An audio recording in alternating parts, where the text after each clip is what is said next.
Good evening, ladies and gentlemen. It's your buddy Chewy, and I am back once again with my brother from another mother, Mr. Pip. How are you, sir? I'm doing great. How are you, buddy?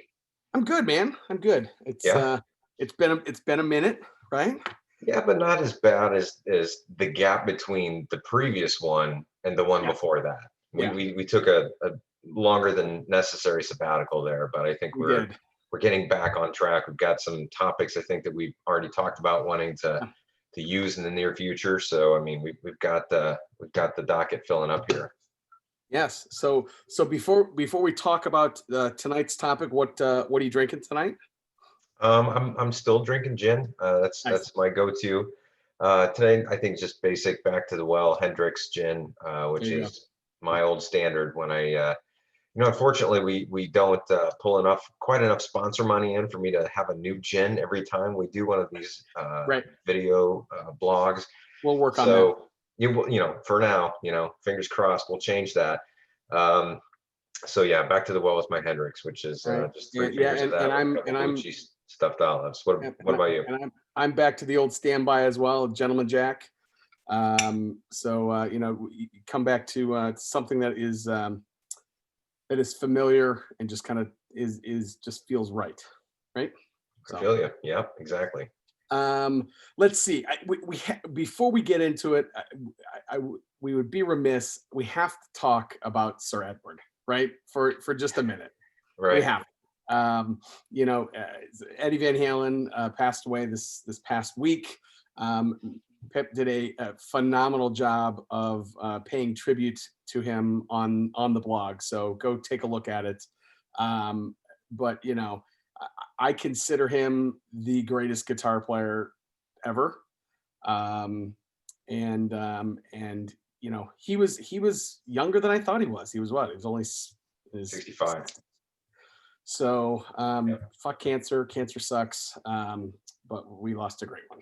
Yeah, it was brutal. I mean, yeah, I mean, for those who are interested enough, I did drone on about you know my experience getting that text from you on the 406 website, and I appreciate you giving me the venue to have that sort of cathartic release because I knew as soon as it happened that I wanted to express myself somehow about it. So the 406 North Lane blog has always been very kind to allow me to do that when I feel the itch. And so I wrote about how, of course, you were the first one that texted me when that news broke, which is only appropriate, all things considered, because a lot of my love with Van Halen starts and ends apparently with you.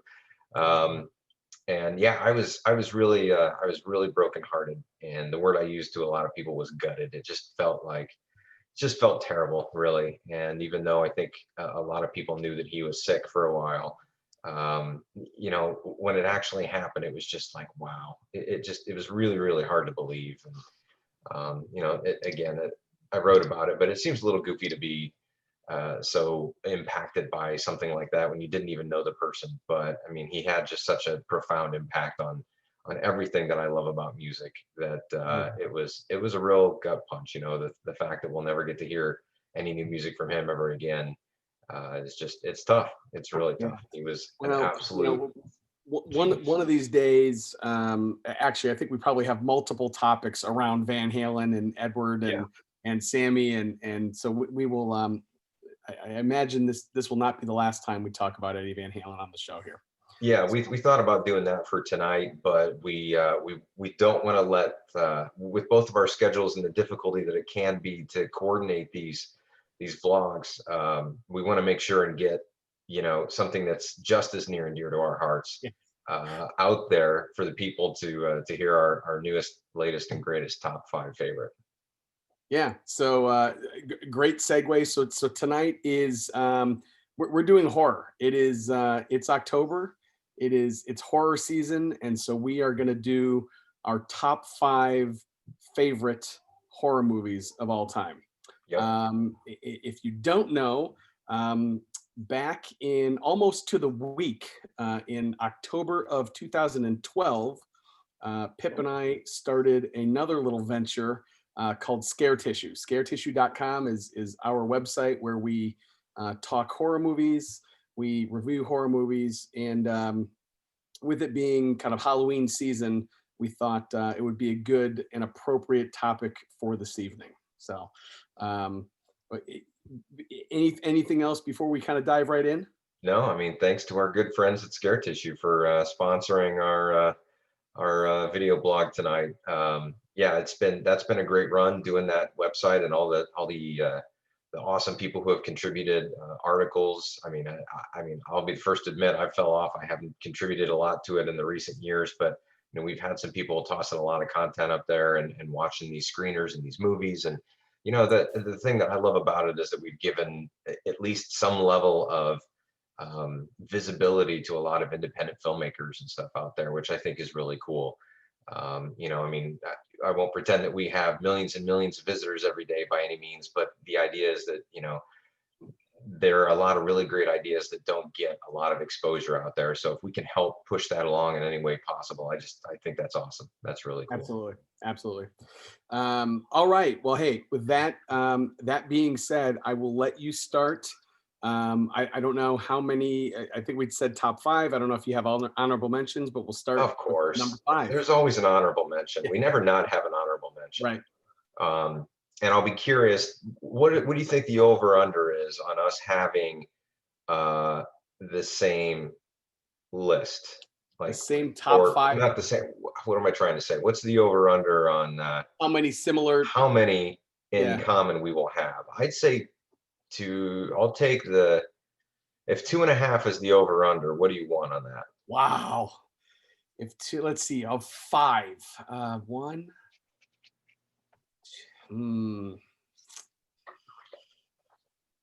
I will take the 2.5. God, you're killing me. It's close, right? I'll take the over. Okay. I'll right. take the over. But it won't. But it wouldn't shock me if it's 2. But I'll take Right. the. Well, that's Yeah. why I said 2.5. Yeah, right. Yeah, that's the thing, Yeah, right? yeah. I think I would take the under. I would probably say it's probably going to be 2, but I think I definitely think one of them is going to be on there. Yeah. All right. Well, And very possibly 2, but okay. Without further ado, so my number 5 is one that I'm pretty sure won't be on your list, and okay. it is easily the newest. Most of mine will be a little bit older. Okay. But this is the newest one. This is an effort out of 2014. An independent movie called, I believe it's an independent movie called It Follows, which is a fantastic movie. If anything, just for the originality of the story, it is really, really unique and really different from anything that I have ever seen before and have not seen since. So this was directed by a guy named David Robert Mitchell, and it's a really original movie about a curse, basically, that gets passed from person to person through sexual contact. Essentially, it's kind of, I mean, I don't know if it was intended to be this way. Perhaps it was, but it's almost a euphemism or a metaphor for STDs, right? So people, it's a curse that gets passed from person to person by a sexual encounter, and after that curse gets passed, that individual is haunted, and the haunting usually comes in the form of some like person that they know, or some body who essentially stalks them like a zombie. And once you have sex with someone that is not cursed, you pass that curse to them. But if that person dies by the curse, then the curse goes back to the original person. So it just kind of yo-yos back and forth. And so it's sort of tied in a really weird way that means that it's there forever, essentially. So the idea is that you want to have sex with somebody to pass along the curse, but you want that person to do the same thing, because if the person that you had sex with dies, then it comes back to you. And you're fucked twice, right? You're fucked in more ways than one. Right. And all that has to happen for you to die is to be touched by the person or the zombie or whatever that's stalking you. But it's not like it's running after you. It'll approach you from a distance like 100 yards away, and you won't even recognize it. And it can take any form of any person that you know. So the movie is really, really innovative in that sense, and it's obviously focuses around a bunch of kids. And it's really just they don't really know much about it. They don't go into a history. They don't try to give it a background or anything like that. It's just, okay, here's your story, go with it. And it's fantastic. So it's, these kids are constantly on the run, and it has a fun ending to it that's pretty interesting. And They haven't made a sequel, which is interesting, but I kind of like it that way. There's not a lot of different ways I think you can tell this story, but It Follows from 2014 it made my number 5 because I was genuinely shocked about how a newer horror movie really took on some really interesting, innovative ideas. Sure.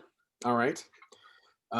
Yes, good flick. I love the fact, one of the things that we hear often in the scare tissue world is, and we hear it in non-horror too, but like just the kind of how many reboots and remakes and sequels and this, that, and the other thing that there are in Hollywood, which is valid, right? Most of the time, it's because most of those films are good films to begin with, and so they make money, and so they spin out another one, right? But it is pretty rare that you see something that's just like a brand new novel idea, and It Follows absolutely was one of those. So no, I Yeah. agree. Good pick. Okay, so my number 5 was, let's see, it might be the newest on my list. It's from 1996, which is actually not super new, but 1996. It was directed by horror legend Wes Craven, and it's called Scream. Oof, Um, that's a good one. That's such a Scream good one. Scream was a movie to me that reinvigorated the horror genre. It was a movie that um, it's based in real life, so it's not a supernatural killer. Um, there are twists in it. There's a whodunit aspect to it. The cast is great. Um, and it's the first that I can remember of these kind of self-referential films, right? Like The the meta films, yeah. yeah, the character, but they're not, they're not breaking the fourth wall necessarily. It's not played for a joke.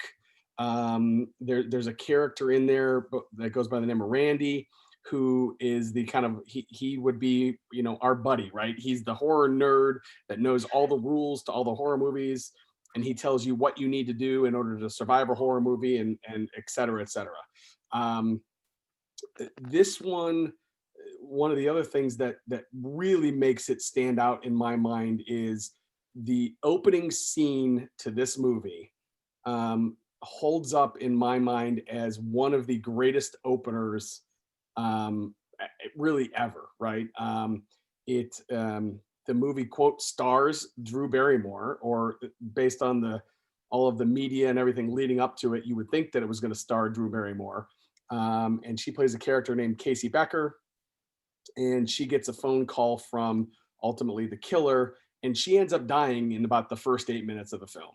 And it is intense, it's gory, it's graphic, and it tells you right away that the rules of a traditional horror movie are really out the door, right? Because you have met the main character and she is dead in 8 minutes. And yeah, it blew me away when I saw it the first time. I have watched it pretty religiously, pretty regularly, and it really does hold up really, really well. It spawned 4 or 5 sequels of varying degrees of how good they are. I think there's four total films.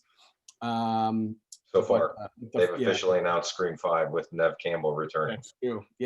So the film does star Nev Campbell as the, quote, final girl. Um, and yeah, love it. Just a great film.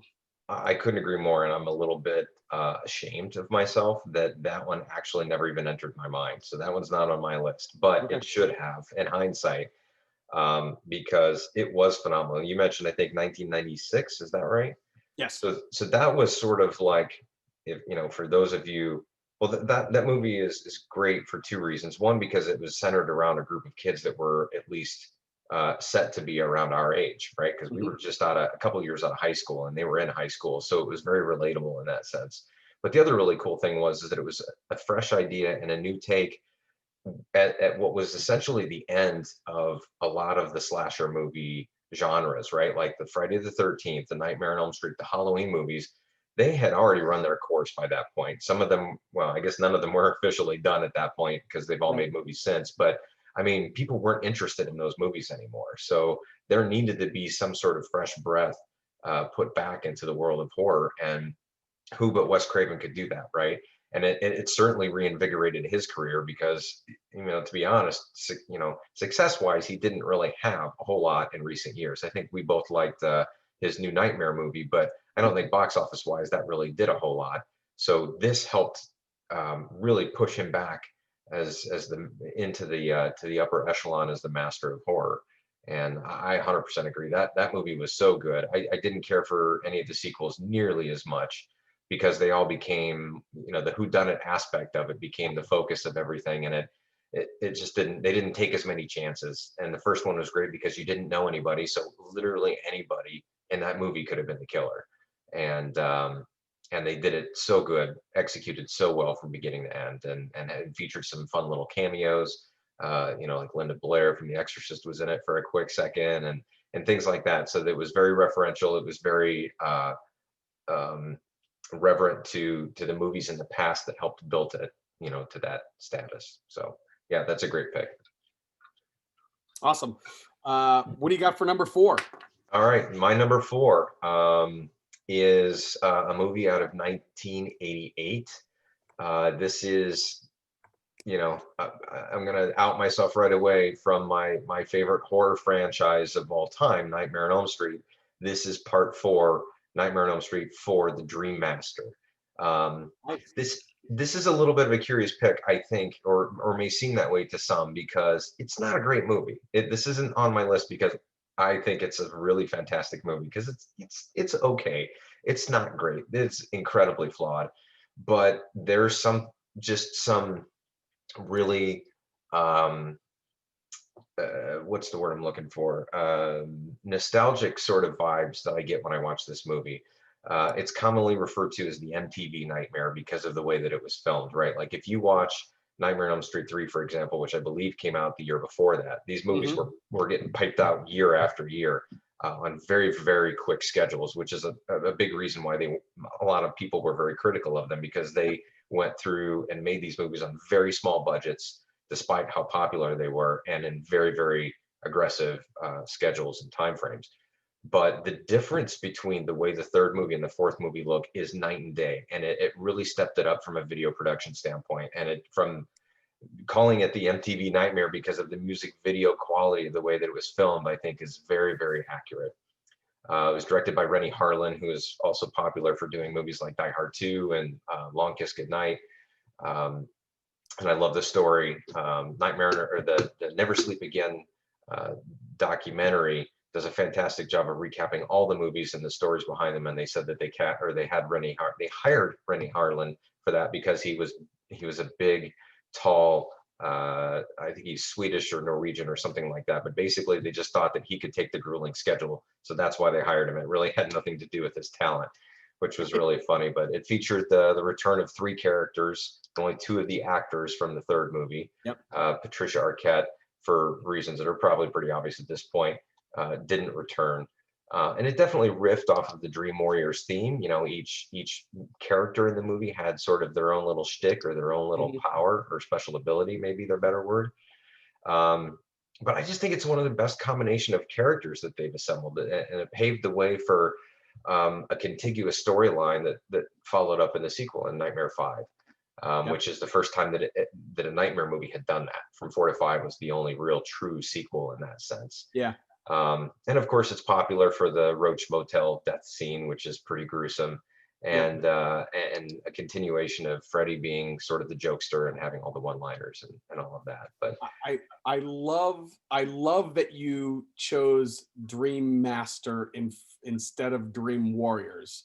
Um, because if I were to choose a nightmare film, it would be Dream Master as well. Um, the kind of conventional pick of a lot of people's favorites is Dream Warriors. Um, and so I actually I love that you chose that one. I want to see if I can. I don't know if I can share my screen here. Is there a way to do that here? Yeah. Let me see if I can make sure you're, there you go. Now you should have it. Let's see here. But it had a really cool 80s soundtrack to it. Um, and I don't know, for whatever reason, it's just one of the ones that I always return to as far as just being a fun movie to watch. Yeah, it was. Here, I'll tell you what. I can't for whatever. Oh, here it is. Share screen. So, not that anybody is watching this, but back. Are you able to see that? So, this was the 2015 Horror Hound show in Indianapolis, where Pip and I got to meet the Dream Warriors, which was a pretty amazing experience, I have to say. This is actually the background of my desktop as well. So And that's the second time we met Robert Englund. it And I is. believe that features all of the Dream Warriors with the exception of course, Patricia Arquette, right? I don't think we're Yeah. missing any in that group. No, that's the whole crew there. So yeah, That's a, that's that's a good ad. I like that. that's one of my favorites. All right, good pick. All right, so my number four. Again, I'm going back. This is 1980. Um, it is based on a 1977 Stephen King film. It is directed by the one and only Stanley Kubrick. It is The Shining. Yeah.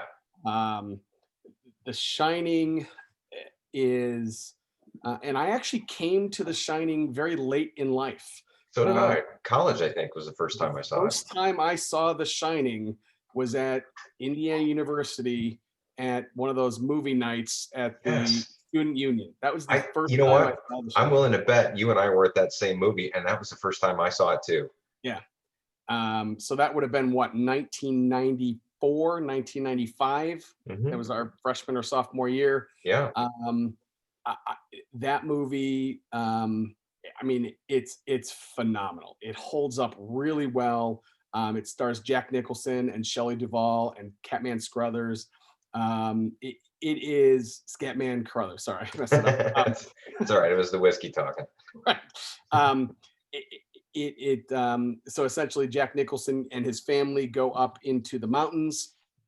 He's going to be the winter caretaker at the Overlook Hotel, which is a incredibly remote area where they can't get to all winter long. And he is a struggling author. He goes and essentially it is you're watching somebody descend into madness. There's a supernatural aspect to it. Um, it's not super gory. It's more of a psychological horror movie. There's certainly some gross stuff in it. There's some blood in it. There's some nudity in it. But it's one of those movies that um, you can sit down. You don't. There's no background material that you need to know. There's no sequels really to speak of.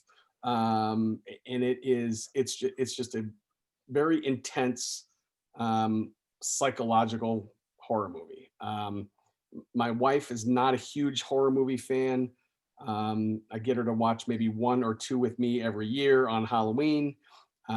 This is one of the ones that I have had her watch, and she actually really enjoyed it. So that to me is just another notch on the belt for this particular film. I loved it. Oh, it was fantastic, and I couldn't agree more. A couple of random tidbits on good old Scatman Carruthers. He was born in Terre Haute, Indiana, in Was he really? in 1910, and he was. I hope that you know this. I have to think that you know this. He was the voice for Jazz Yes, yeah. in the It's, Transformers movie. it's awesome. And Yeah. it's like the minute you hear it, like he's got a very, very recognizable voice. So that's cool. But yeah, that movie was so good. And I remember, I don't remember actually sitting in the theater, but I do remember having that experience at IU and one of those. And we went to that movie theater all the time that was on campus because I remember when we saw New Nightmare, we got like free sneak preview Yep. passes to that. Yeah. And I remember sitting through that movie thinking, what in the hell is going on? There are still scenes in that movie that I have no idea. I do not understand. I never Yeah. read the book, so I don't know the differences between the book and the movie. And Stephen King very famously hated the movie Hated that the movie. Yeah. Kubrick made. Yeah. Um, but I have to think, based off of the Stephen King books that I've read, that it was probably a better movie than a book in a lot of senses, because it didn't have a really shitty ending to it. And I've not been a big fan of a lot of Stephen King's endings, Yeah. but he From that movie, I mean, Jack Nicholson was established by that point, but it launched him into the stratosphere at yeah. that. I mean, his acting and everything that he did was so good, and there are just some magical scenes in that movie, like when he's talking to Lloyd, the bartender, and all that kind of stuff. And it's just like, I'm not sure what's happening, but I'm going along for the ride because I'm just so Yeah. enveloped in what's happening. Yeah. The Lloyd the bartender scene is, if you look at it, if you look at it in a vacuum, just as a scene between two characters, it's great, right? And So good. then when you take a step back and you realize what it actually is in the context of the movie, it's still great, but it's weird, and it just kind of takes it to another level. So Yeah, I still um don't know if I understand that movie, but I like trying to figure it out even to this day, yeah, because yeah. I think it's really a fantastic piece of cinema for sure. Yeah, what I have heard from people, from a buddy that is a huge Stephen King fan, he says that the movie, the TV like mini series Mhm. remake that they did, Yep. is actually more closely accurate to the book. Mhm. And in my mind, that sucks because it's really slow. That TV version is really slow. This one Yeah. is much better paced. And again, I like the ending better. And I don't really care that Mr. King didn't like it, because Kubrick made a hell of a film. He So really did. It was fantastic. yeah. That is a great choice. I do sort of remember being in the theater and laughing at Shelley Duvall because her performance was really good, but it was so erratic, and it was Yeah. just like, oh my God, is she serious? And Yeah. come to find out, I think many years later, she got borderline tortured on that set by Kubrick in terms of how he treated her to try to, get her in that mindset. And pretty messed up for sure, but and very method, but great stuff. Yeah. Yeah. So my number three, moving up the list, is the oldest one on my list, and one that would probably find its way higher on most people's list. But um, mad respect for this movie. Came out in 1973. This is The Exorcist, directed by William Friedkin. Um, I thought it was really funny doing research that it came out on December 26th, 1973. So like some studio Yeah. exec said, "Oh, The Exorcist, scary movie. What's that about? Is it going to be good? Maybe we should put that on Christmas Day." And someone probably raised their hand and said, Yeah. Hey. "How about the next day? Let's not do that." Written by William Peter Blatty, William Friedkin, who had also done The French Connection, which was a very good movie, starring Ellen Burstyn, Max von Sydow, or Sydow, I don't know how to pronounce his name, Jason Miller, whose name I expect to come back up on this list sometime, and Linda Blair. I mean, this movie it's beyond iconic. It is I'd have to say, the most iconic horror movie that's ever been made, probably. Um, Um, yeah, I think that's probably a is fair that statement. fair? Yeah, I think that's probably a fair statement. It's kind of a slow burn. The movie starts really slow. I mean, this is again back in the early 70s, mid 70s, even late 70s. Movies were paced a lot differently than they are now, and I really like that pace. Whether it's Jaws or Superman or big movies like that. Those movies were 2.5 hours long, and they took their time to get where they were going, but they didn't waste anything. They used all those moments to help build characters and exposition and all that. And this movie is no different. And it starts slow to the point where you're like, I'm not really sure where this is going. And then everything starts to unveil itself as it goes through. I mean, there's some really intense, it's known for having really intense graphic imagery, and it's some pretty foul language that'll make your skin crawl, considering, Yeah. who it's coming from and the context that it's being Yeah. delivered. But man, it was jarring. Like as an adult, it was one of the scariest movies to this day that I've ever seen. Tubular Bells was that haunting theme, that haunting piano theme that went behind it. Although, looking back, and this is one of those movies, I haven't actually seen it for a while, But the overall lack of music in that movie was really, I think, impactful too. Like in the Exorcist scene itself, I don't think there was a lot of background music going on. It was very No, yeah, I quiet don't and think there's a jarring. lot of music. Yeah, you're right. I mean, there's a lot of sound effects, but yeah, I don't think there's a score behind it necessarily. Yeah. But what I thought was really interesting when I was doing my research is that this was the highest grossing R-rated film until 3 years ago when Stephen King's It, the Oh, was recent it really? It remake, that's according to Wikipedia, if we want to believe that, but the highest grossing R-rated film. Now, I had thought that Halloween, when Rob Zombie had done those Halloween movies, that had outgrossed that, but maybe I don't know how exactly that's Oh, that's compiled or crazy. how that information is put together, but pretty interesting. And the only movie on my list that has actually won Academy Awards and Golden Globes. So it won for Best Adapted Screenplay and Best Sound Mixing, I think, for at the Oscars, and then for the Golden Globe, it did so good. Best Motion Picture, both Best Director and Best Supporting Actress with Linda Blair. So I mean, that movie to this day is still one that if I'm, you know, if I see that it's on TV or if I have the opportunity to watch it, I have to actually think about whether I want to sit through it or not. I haven't sat through it in probably a decade, um, but it was fantastic and spawned actually some reasonably good sequels. One that I really liked, maybe another one. Actually, the most recent ones that came out, I think it was called.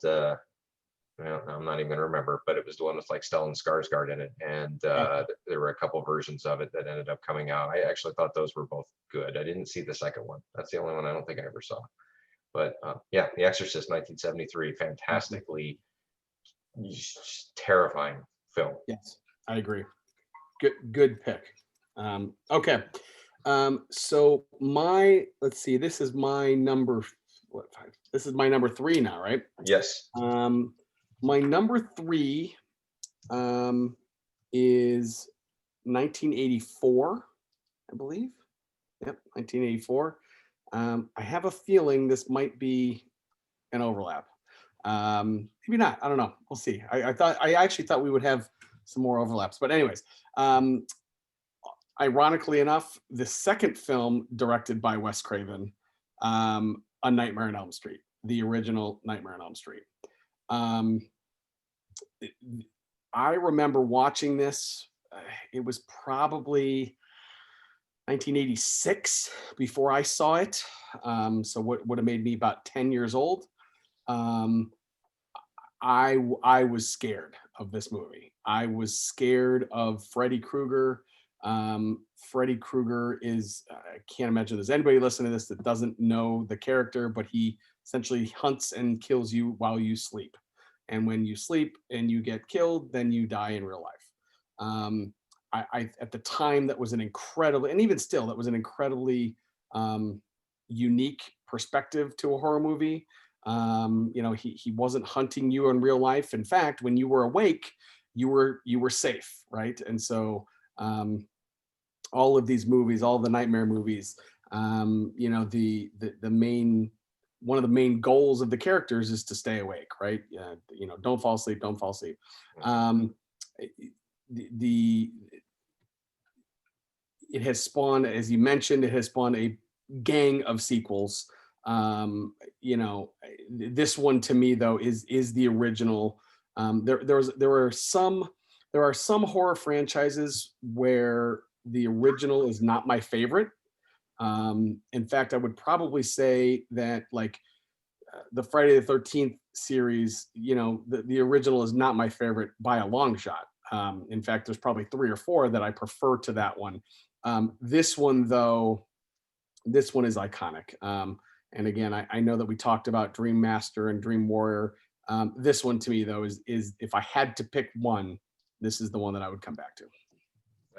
I mean, it's a great choice. I mean, I've already tipped my hat that is my favorite franchise. That one is fantastic. And I guess, spoiler alert, I'll go ahead and say that one actually didn't end up on my list, but not Okay. because I don't love that movie, because I absolutely love that movie, but because it's just one that I don't actually revisit as much. And I think the reason for that is that it's not the first one I ever saw. So I sort of started Fair. it towards the middle, I think probably either three or four. and then worked my way back when I became a fan of the series. So it doesn't have as much reverence to me specifically because it wasn't where I cut my teeth, but Yeah. or sharpen my blades, whatever metaphor you want to use. But it has the best score out of all of them, in my opinion. I'm a movie score junkie, so I listen to the music of all these films to help kind of understand how the composition will tell the story too. And Charles Bernstein did a fantastic. I mean, is there anything? Well, there may be arguably a score more haunting than the piano intro to the Nightmare on Elm Street theme, but for my money, it's fantastic. But Yeah. featuring a very young first-time actor, Johnny Depp, which is a really cool story. And they just had no idea how this low-budget movie would not only make a ton of money, but it essentially created New Line Cinema. Yeah. New Line Cinema would not have been a franchise. We wouldn't have the Lord of the Rings movies. We wouldn't have obviously all the Elm Street sequels. And I mean, look up New Line Cinema sometime and see all the movies that they're responsible for, and it's ridiculous. Yeah, it's And great. they commonly refer to New Line as the house that Freddie built, and rightfully Yeah. so. Yeah, correctly so. I mean, speaking of Freddie, right? I mean, I have met a lot of actors and kind of famous people in my day. And you hear stories about, hey, you never want to meet your heroes because they turn out to be, dicks or whatever. That could not be further from the truth when it comes to Robert Englund. That Agreed. dude, we have met him together twice, at least that I can remember. And I mean, that dude, now it's his job. I understand that, right? He loves hanging out and being with his fans. He does. He's not rushing through. He's not just there to get a payday. He is genuine. He's a nice guy. I remember the first time that we met him, we stood in line for what seemed like hours. And I think we were some of the last people of the day to go into kind of the signing room. And we Yeah. were worried that, oh, he was just going to kind of rush us through and whatever. In fact, if I remember correctly, the show was actually closed by the time we got out of that It room. was. We were the last And group that got in. and you would not have known that. He stayed there, he chatted with us, he signed our autographs, he was present, and that just kind of elevated him and I guess ultimately the series too in my mind, because he didn't have to do that, right? He got paid, he made his payday and whatever. But I was ultimately impressed with our Robert Englund. We could So, we could have a whole nother vlog on what that day was like, and the excitement amazing. behind getting to meet Robert Englund, who was, eh, for my money, like, just I won't claim that he's the best actor in the world, but if there was any actor around that time that I would have liked to have met, That was the it one. would have been him. And that's keeping in mind that I'm never going to meet Al Pacino. I'm never going to meet, some of my legitimate favorite actors. But in terms of people that it would just be cool to say when I died, hey, by the way, I got to meet Freddy Krueger and I got a Yeah. picture with him and I got him to sign the picture.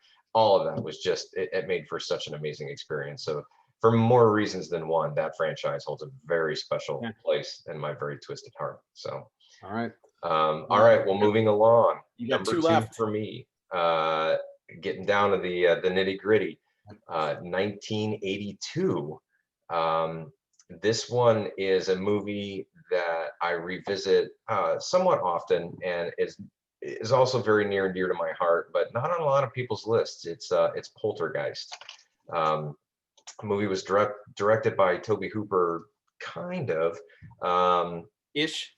Ish is exactly right. Screenplay and story by Spielberg, who is really the one that was ultimately heavily involved. And if you study film and if you are a fan or worshiper of Spielberg in a way very similar to me, you can't watch that movie and not feel his fingerprints all over it. I mean, Mhm. it feels very much like a Steven Spielberg movie, but he was not allowed to direct that movie or be the first hand director for that because he was doing ET at the time, and the studio had him under contract, so he couldn't do both. In fact, Worked out okay ET and for him. Poltergeist came out in the same summer, a week apart from each other. So they Oh, were was that both going right? on at the Wow. same time. But by all accounts, from most of the actors on set, Spielberg was doing all the directing, and Toby Hooper was there. You know, he was doing his stuff too, and there was a big controversy over it at the time. But the movie's just fantastic. It is so good. Another really good score by Jerry Goldsmith, who's done a ton of good music. Um, but it's all features it features a young family called the Freelings, who move into a new neighborhood only to find that their new neighborhood is or their house is haunted, and their daughter Carol Ann is kidnapped, and turns out to be the guiding light for the spirits that are still buried under their property. So they steal her through the television, with the iconic movie poster with her up against the TV, and the very famous line, "They're here," and so that she can, you know, show them to the other side. And it just, I don't know, for me it was just I think it's because it was a horror movie that Spielberg basically had his fingerprints all over, because Spielberg at the time was doing like E.T. and more PG flavored movies after the success of Jaws and Close Encounters. In fact, this movie was originally kind of an offshoot of a movie, a developed project that Spielberg did called Night Skies, which actually spawned the stories of both E.T. and that he was working on while he was doing Close Encounters. But Night Skies never came to fruition, but he took ideas from that Oh, that's script cool. that he did, and it became E.T. and Poltergeist. Um, so it spawned a couple sequels. None of them were quite magical as the first, and of course there's a lot of discussion about the poltergeist curse that happened. Many people from the movies have died, including the young girl who played Carol Ann. She died when she was only 12 years old of septic shock from a bowel obstruction. Something just really completely random. It was It's not good. very terrible, very sad. But you know, the one thing I do want to say is the real magic of this movie is the relationship in the family, and I think that much like, and that's what has Steven Spielberg's you know, Fingerprints on emblem it. all over it. Because you know, the thing that made Jaws really great was not the shark, it was the relationship between the guys in that movie and what they were going through together. It's the same thing with this family, with the Freelings in this movie, and you come to really care about them and root for them, you know, which is really what helps you get you know, brought into the movie. So you know, that movie Poltergeist is absolutely one of my favorites. Very, very rewatchable. Great performances, top to bottom. Awesome. Well, I lost the over under for sure, because at the max we're gonna get well, we're gonna get one max. I actually, no, I don't think we're even going to get one, if I had to guess. But Maybe not. Maybe not. So my number two, you alluded to it earlier. It is Jason Miller coming up again. It is a 19, what movie? What year is it? 1980. 89. Uh, 1990. The Wow, 1990 release. It is The Exorcist Part 3. Um, that's high on your list. That's a it high is, honor. and honestly, I always, it's a coin flip always between this and my number one. It is. I will tell you that I probably recommend this film more than I recommend my number one. Um, Yeah, for sure. because this one is a sleeper, right? It's not going to be on, I don't think, many people's top whatever list. Um, I think that's partially because I think that's twofold. One is I think the original movie is so iconic, as you mentioned, right? That's the one that a lot of people will consider the scariest and whatever, this, that, and the other thing. Um, and the other piece to it is the second movie in the Exorcist franchise was just hot garbage. I mean, it was so bad. It was Exorcist Part Two. It's called The Heretic. Mhm. That one follows the Linda Blair character.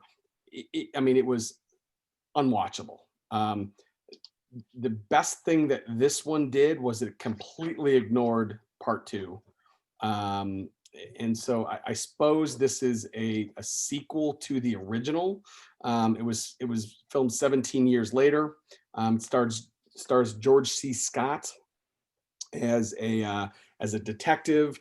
It does star Jason Miller, and he's reprising his role as the priest in the original one. And it also stars a guy by the name of Brad Dourif, who horror fans probably know him best as the voice of Chucky. Mhm.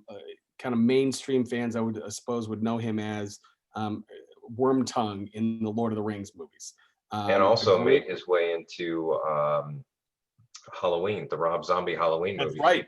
He That's right. played Sheriff Brackett, He was Sheriff the Brackett. main That's the right. main cop in the movies. Yeah. Yeah. So this movie again, it's even better if you know the backstory of the original Exorcist. You really don't need to know it though. This, in my mind, is a thriller and probably more of a horror movie than the original one was. The original, in my mind, is a very kind of spiritual, very religious overtone movie, right? Based on the source material. And there's certainly a lot of that here, but this one is more of a horror movie. It George C. Scott character is trying to capture the Gemini killer, which is actually based on the real life Zodiac killer, who was who was never caught. And it's just again, it's got some whodunits. It's got there's a mystery to it.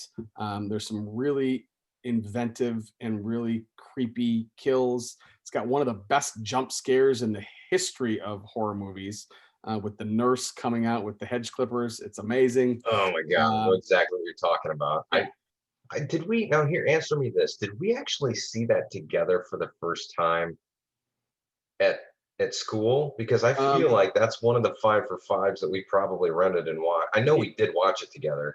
it Did you might have see been it the before first time college? it might have been the first time you saw it. I had seen it Okay. before that. Yeah, it Yeah, was it might have definitely been the the first first. time I saw it. Yeah.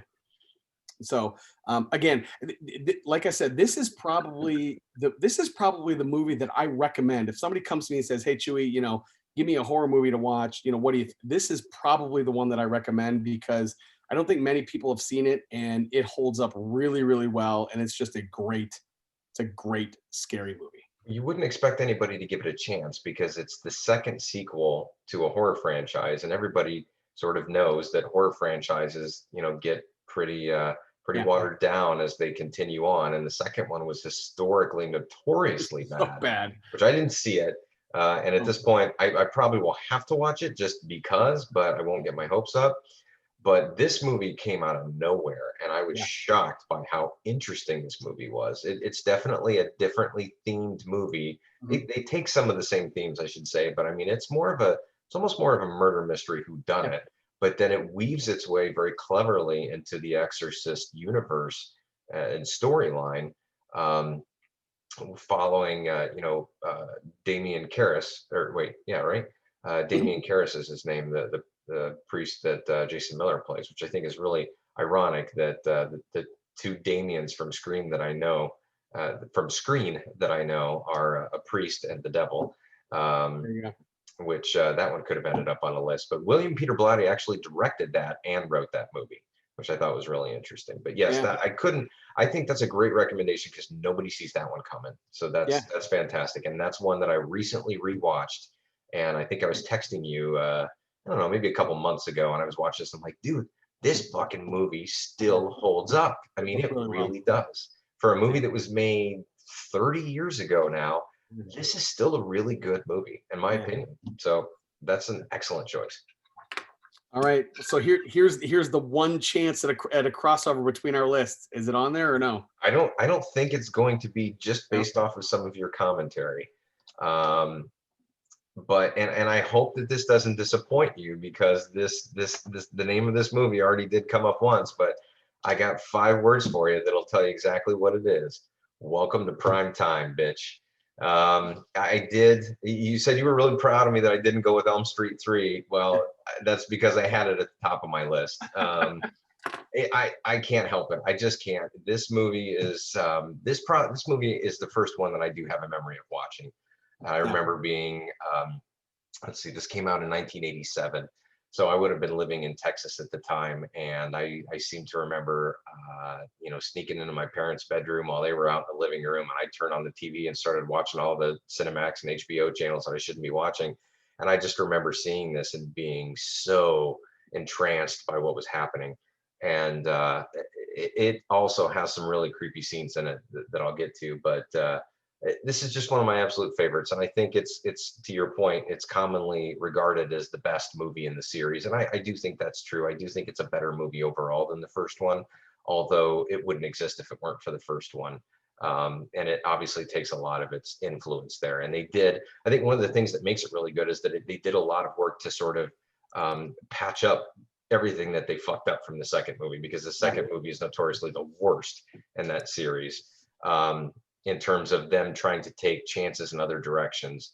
But Wes Craven got back involved with this movie. He didn't direct it, but he was one of the writers. A guy named Chuck Russell was the one that directed this movie. Patricia Arquette, as we mentioned, I think this was her first feature film. Young Lawrence Fishburne was featured in it as well. And also the return of Heather Langenkamp, which I think was good in the sense that her character was a very strong female protagonist from the first movie. Wes Craven originally wanted a much darker idea for the story, which included, team suicide. And I think at one point he also toyed with the idea of having Freddy come out of dreams and terrorize the actors in the real world, which is interesting because that's the plot line that he ended up going for, the New Nightmare, that we both really liked.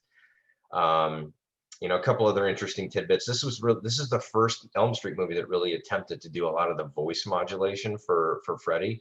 So like if you watch the first two movies, you hear Robert Englund doing his own voice, but in the third movie, they did that those voice effects that really helped give that a lot more gravitas and made it really creepy. But there's the one thing that I love the most about this movie is there's a scene towards the beginning of the movie where Patricia Arquette is running through the house with this girl in her hands, and it turns into a doll. But she gets to this point in the house where her feet get stuck, right, in this goo or whatever, and the shot isn't, it's shooting her, the front of her as she's trying to run towards the camera, but she's stuck, and Freddy comes around a corner and then starts, in slow motion running at her.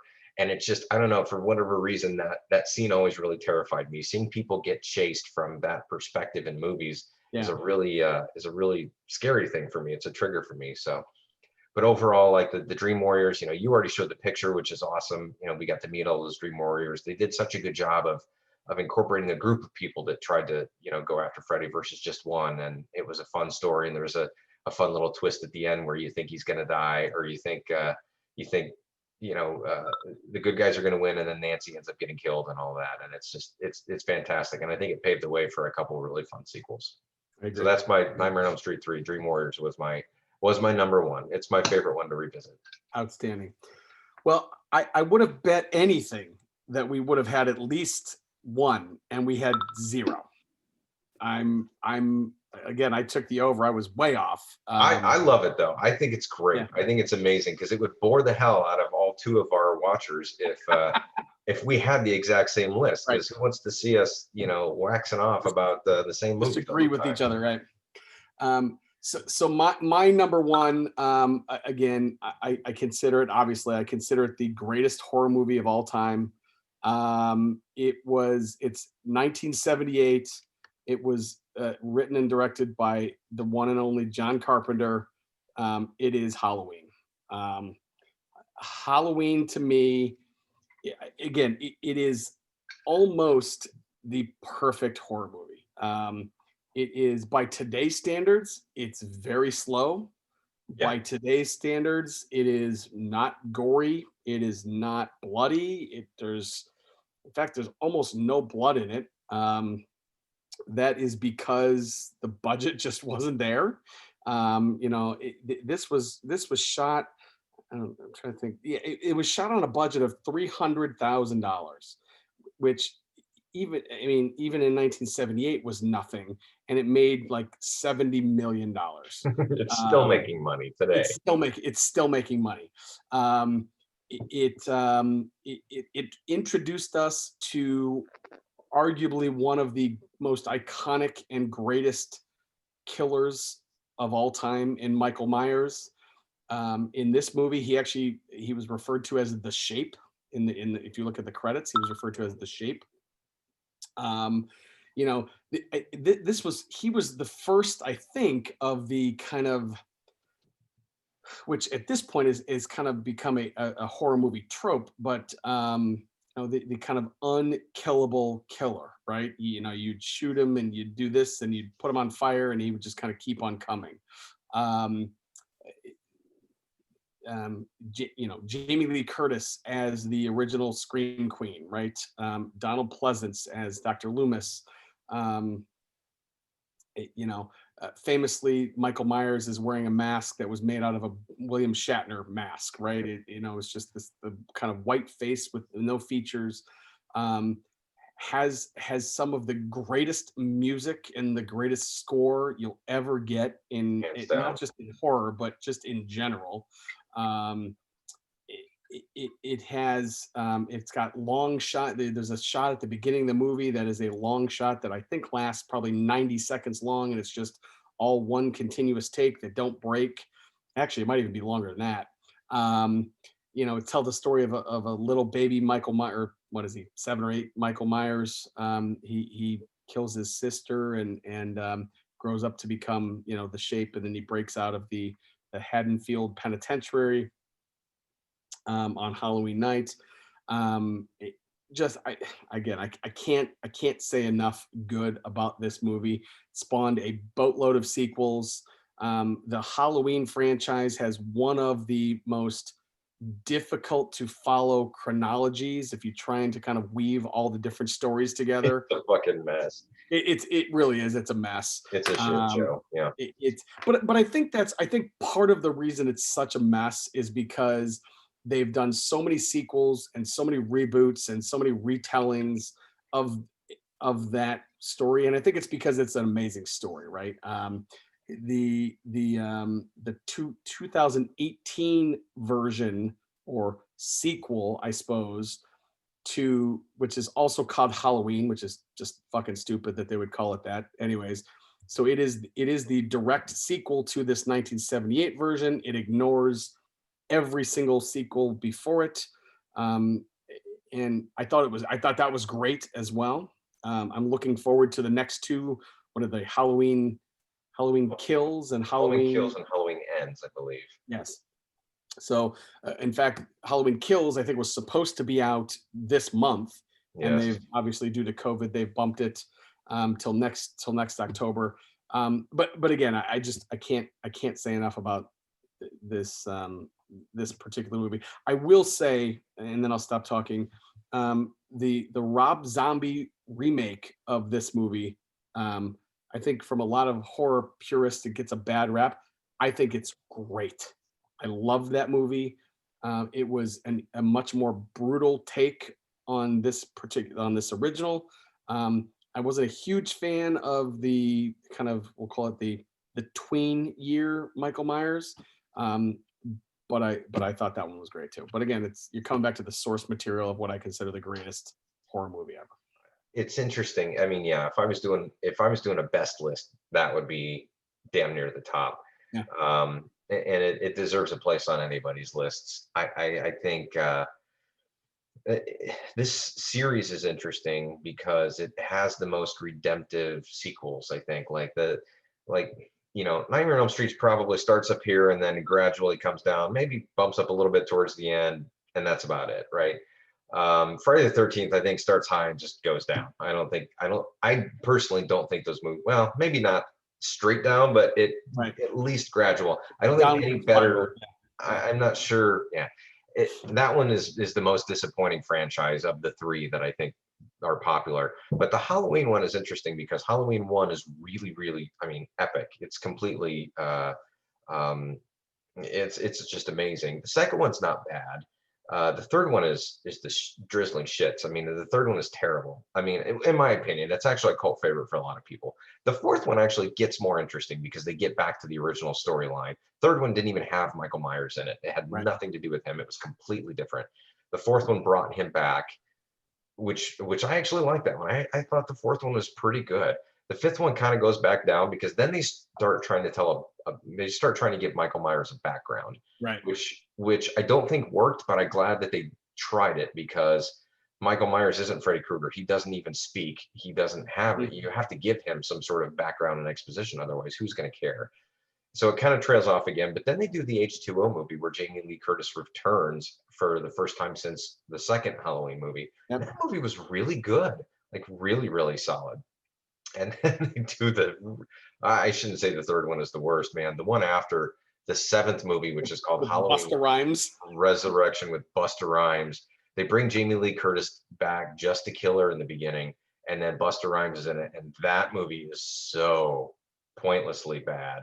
And then if you, I guess, I don't know where Rob Zombie comes into this in terms of, do you include that in here, or is that just kind of sort of a tangential reboot kind of I thing? guess it's a To your point, they mess with it all. I mean, the Rob Zombie movies, the first one I did really like. The second one I was very disappointed in. Yeah. But I don't hold that as much against Zombie. I think the studio kind of screwed with him because I think he wanted to do some really interesting things that he wasn't allowed to do, which would have been cool. That might be another podcast. But the new one was really good. The one they did a couple years back was good. I was extremely disappointed to hear it was going to get delayed again, but I'm hopeful that they do something to flesh out the story at this point, because Michael Myers can't just be a face. He can't just be this walking killing monster. Like, they've got to give him something. Otherwise, what's the point?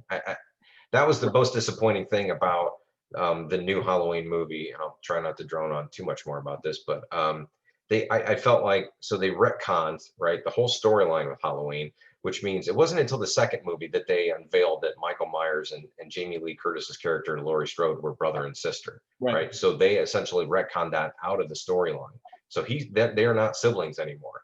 So we're still left trying to figure out, why does he care so much? Why does he want to kill her?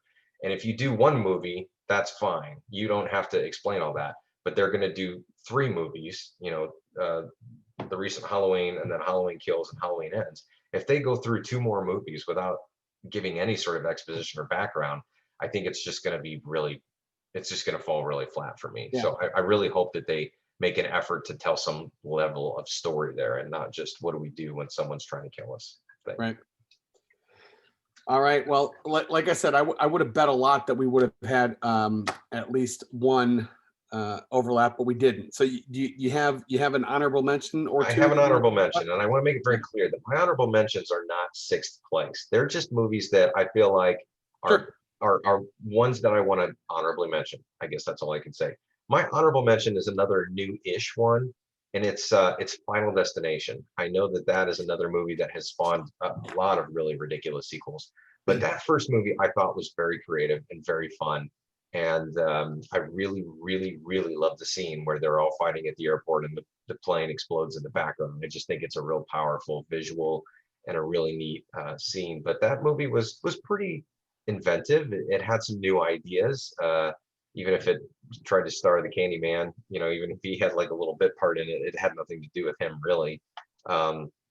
But the idea of how you can escape death, but death will follow you, and it will eventually take you, and all that. I thought it was a really, really clever idea, and it's absolutely one of the movies I love to revisit because it's just fun. There's something kind of exciting and interesting about it. So Final Destination is my honorable mention. Good call. Mine is going to be a 2003, what I consider the greatest crossover in cinema history, not just in horror history, Freddy versus Jason. This movie, I do have to say that Friday the 13th is probably my overall of the big 3, right? Halloween, Nightmare, and Friday. Friday the 13th is probably my favorite. Really? Yeah, it probably is, and it. I don't think it has any singular film that stands above either Halloween or Nightmare. But I think I like Jason. I really I just love that character. And Freddy versus Jason, I thought, was a great way to bring those 2 franchises together. It told a story that actually made sense for both of the franchises. The way they got Freddy into the real world and brought back Jason. I mean, it was really, really well done. It also starred, I can't remember the actress's name, but she was the gal that played Ginger Snaps, which Monica was another Keena. kind of, Oh, no, no, I'm sorry. That's oh geez, now I'm not gonna remember that. I'll look that up.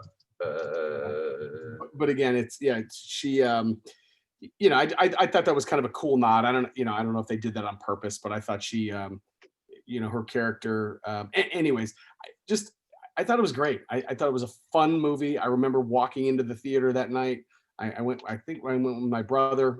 Um, and it was a fun movie, and it was everything that I thought that crossover should be. That's good. I mean, that's a great choice too. I think they did a good job, and it's the movie. I think it didn't live up to my expectations specifically, but I will say that I don't know that it could have, because Sure. fans of both franchises have been waiting for that for so long, Yeah. since they teased it at the end of Jason Goes to Hell, when Freddy's glove comes up and brings down Jason's mask. And I think that I mean, after that, it took another decade or something like that for that Yeah. movie to get made. But it made like $116 million in the box office, so it did really well. I'm a little surprised that they never went back to it and tried to make something else like Round Two or Best of Three or any of that. But unfortunately, Robert Englund's probably a little too old, and none of us are going to let anybody else play that role. So No. that's probably done at this point. But that's a great choice. I like that one. All right. Well, I think we've covered it, huh? I think we've covered a lot. That's awesome. That's good stuff. All right. Well, I will. I'm glad we did this in October. Maybe we gave some folks some choices to watch this month. Um, I appreciate Scare Tissue for sponsoring the show this evening. Those We guys will are the best. certainly we will certainly share this on the Scare Tissue channels as well. Hey, we got a bunch of topics that we need to cover in the foreseeable future here. A ton. All right. Hey, thanks everybody for hanging in with us. This is your buddy Chewy. And I'm Pip. Happy Halloween, 406ers. Happy Halloween. All right. We'll see you guys soon. Have a good afternoon. All Good right. evening. See Good you night. guys. Love you, buddy. Love you.